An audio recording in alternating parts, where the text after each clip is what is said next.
page 13. So if you don't want to be emotional, definitely don't watch this page. I am going to try my best not to cry, but I got my tissues just in case. I just want to journal. I don't know if anybody else out there that's watching it journals, but sometimes when you're writing in your journal and the words that just flow from your pen or your pencil, after you're done and you close your journal, that's where it's left. And you can keep on going. So I journal a lot. And since I went virtual, I think it's healthy too. It's because the last journal entry, my diary page 12, I sat here and I did the video, and then after I said page 12 complete, I sat there and I cried just a little bit. It was hard. It was just hard to explain it. And then after I cried, it just felt like a relief just to talk about it, just to get it off your chest, off your mind, off your heart. And it's almost therapeutic to journal and virtually journal diary. Because somewhere in my heart, I know somebody needs this story. I don't know where you are, but I know you need it. And I know I can inspire you. And I like to inspire. I like to inspire others. Sometimes I don't do too well, but I just have the heart to inspire. Hello, I'm a teacher. And that's another thing that I'm really excited about, the fact that I'm getting all this information and I don't have to go into the classroom tomorrow. I don't have to get a substitute, all that good stuff. So I am grateful that it's shocking me now. And I can deal with all my emotions and all that while I'm not teaching. So I'm doing good. I haven't cried. But getting right into it, infertility update. I just got off the phone with my doctor. My doctor gave me a lot more information than the nurse did. The nurse said I had fluid. And then the doctor added to the fluid. So one of my tubes is blocked. The other one is damaged and inflated and not blocked, but the dye went out and stopped somewhere. I don't know. But in conclusion, he said I need IVF.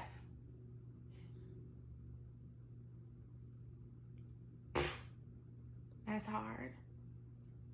That is hard to take in. That this is my journey. Out of all the journeys, this one had to be mine.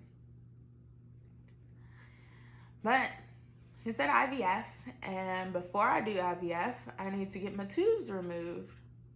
I'm just going to take my tubes if we choose to proceed. That's another thing that I have to. Oh, I don't know what that was. But if we choose to proceed, then I have to have surgery to get my tubes out. So the higher possibility of maintaining the pregnancy or the egg and sperm to do their thing, I guess, I don't know. The probability is higher. That the success rate, there it is, the success rate is higher if I get my tubes out first and go through IVF. But basically he said that artificial insemination wasn't even an option. So it was straight to IVF. And he said most of insurance companies, they do not cover this. And just to be honest, my insurance company did not cover a lot of things that happened when we were going through the infertility process the first time. Like the Clomid and the shots for ovulation. Insurance didn't cover. And we was getting bills after bills after bills, trying to see what's going on. And We got some help from someone, and that was really good. And we got those bills paid off. And now we're jumping in there again. I don't know if we're going to proceed or not. That's a question. I don't even know what to do with my faith walk. That's a question. Who has $15,000? Like, it just to insert this right here, First Lady Michelle Obama, both of her children were IVF. So I see, like, that's my hope. She's my inspiration too. So both of her children, I believe, if not both, then one, she went through IVF to get her children. So, and they came out pretty nice. Not saying that Gregory's about to be president or anything, or I'm about to be first lady, but it's an inspiring story. And here I am telling my story. But it's hard. I really want to keep my tubes. I just want a miracle. I don't know. A miracle would be great right about now. We've prayed so hard for miracles. We've prayed so hard for little baby Richmond. We've shouted all over the church. I think one of my knees is going bad for praying. But I guess I've been selfishly praying. And I think maybe that my prayer has to change for maybe strength. And that's it. Because right now I need a lot of strength. Maybe I can do a GoFundMe account for $15,000. I don't know. But we're going to see what happens. We haven't made a decision of what our next step is going to be. So keep praying for us. Pray for our marriage. He's supposed to do an interview for our anniversary, so that will be interesting. Our anniversary is coming up on May 21st. So we're going to do an entry for our anniversary. That will be very interesting to see. Because this is a lot of information. Let's see what happens. Like, I think my heart is just heavy because I want to give my husband a baby. Not only I want to give him a baby, but I want a baby of my own. And I think God has a funny way of doing things. Me being a teacher, and a lot of students call me mom. That's hard. Oh, man. I'm going to struggle a little bit.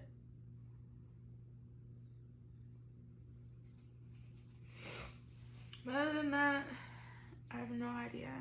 Like, I'm probably not going to take a lot of, I don't know. I tried to, there's one thing I need to insert in here. Like, literally, I was sitting before the doctor came on the virtual thing. That's why I had to get my life together. So he came on the virtual, and like, we talked about stuff. I told him that I was on Weight Watchers and I lost a lot of weight. So I'm 235 now. And then he wants to get me to 190. That's a lot of work. But I like a challenge, so I'm going for it. 190 in 1 year. Let's do it. So he talked about that too, and he gave me the huge shock. He was like, your tubes are basically damaged. And I was like, just give it to me straight from the hip. Pow. And he said they need to be removed. I don't know. I really kind of want to do it during the summer, so I don't have to worry about it while I teach. That is hard. I don't know if there's teachers out there that go through that during the academic year, but God knows He was with you. Because it's taking a lot of strength for me to do it, and I'm quarantined. But he he was, right when we were done, like I literally got off the virtual with my doctor. Greg called me.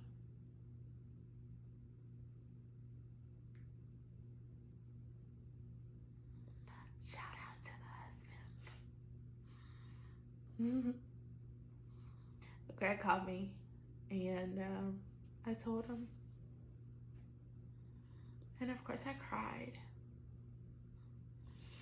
And he's mostly bringing my faith level up just a little bit. Because I was literally in a whirlwind. I didn't know what to think. I didn't know. But I gave him the news. And we're still believing in miracles. And we're still going to pray for a miracle.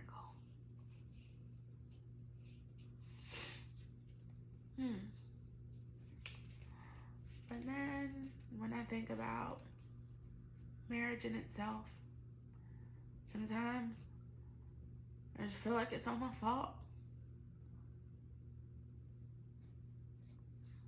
And I kept on saying sorry. I'm sorry.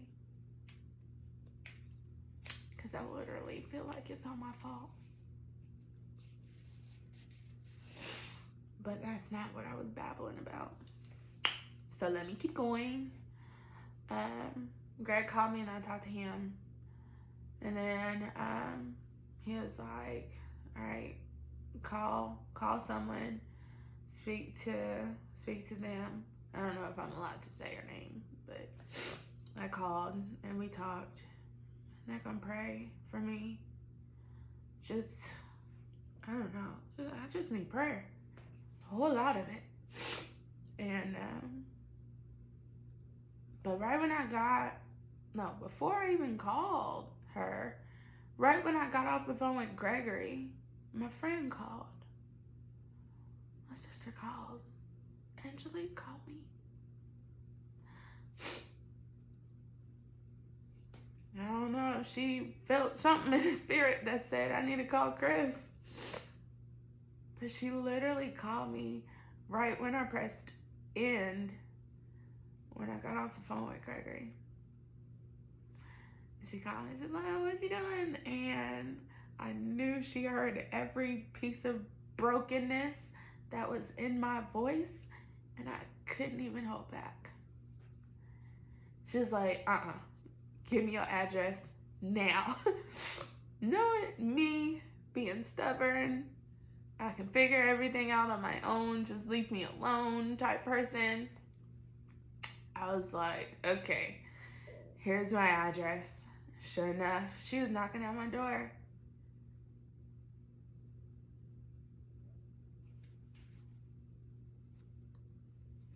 I'm mostly a private person. Like, just let me do it. Let me do it all myself. I'm gonna be strong. But on this one, maybe he's teaching me to lean on other people. Like I can't not be strong for myself on this one. I need help. So she came knocking at my door. Right when I opened it, hugs. Long hug. A hug that I've been missing since I've been quarantined. Like, actually get some good hugs. And you know, you're all quarantined and stuff, and when you see people, you still kind of scared to hug them, especially if they don't have a mask on. But I absolutely needed that hug. It was a rough little moment. And I thank you so much.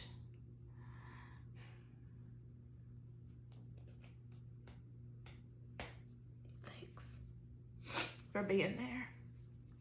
But I don't know if I have anything else. So, I'm reading. Hold on. I'm reading a book, though. It says The Gifts of Imperfection. The Gifts of Imperfection. It's actually really good. I'll tell you guys about it later. because I want to get off this thing. Number one, I have a Zoom meeting with all of my children that aren't my children from my school. We'll see how that goes. I need to get my life all the way together before they be like, Miss Richmond, why your eyes so puffy? I just told them I just woke up. That's lying. I'm gonna get through it though. But I got a Zoom meeting with my children in probably like 30 minutes. So I definitely need to redo my makeup. I have no idea how many sleepless nights it'll be. I don't know how many tears I'm gonna cry. But I know, there's one thing I do know.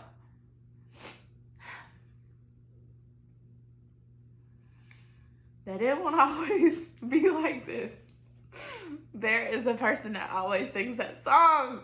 And I used to get so upset about that song all the time. It won't always be like this. I forgot the words. I don't know. Sooner or later, it'll turn in my favor. It's turning around for me. Listen, I'm about to cut that song on. Sorry for the people that are musicians or that are singers. I did not stay on the right note or something. I don't know. But it's going to turn around for me. There is still hope. So share this story with somebody that needs it. Somebody that needs to be inspired. Please share my story. Somebody needs to be connected. I know it. Shoot, I had to get a connection. Miss Cheryl, I didn't tell you yet, and I did not text you. I don't want to talk about it yet. But she is definitely my mentor in all of this. But definitely share it with somebody that needs some inspiration, that is going through an infertility process that they don't know. It's a lot of unknowns. And especially to somebody that is thinking about IVF. I can't believe that's my story. But it's my story. And I'm going to use it for something. My story gives me power. Might not look like it. But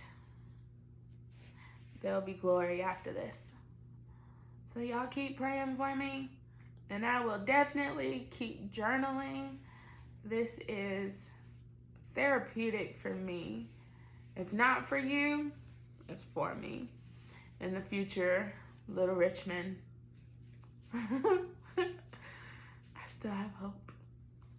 And I'm going to keep going. Thank you for your encouraging words. I pray and I pray and I pray that you keep me uplifted in your prayer. Some prayers, I don't know what to say, but you might have the words, better words, to pray for me and Gregory and our marriage and the journey, and that we hear God clearly. Keep following. Be sure you subscribe. Hit the subscribe button. I think page 13, I got 66 followers. Maybe one day I'll be up there to share to the world about hope and about faith. Thank you again. Page 13 complete.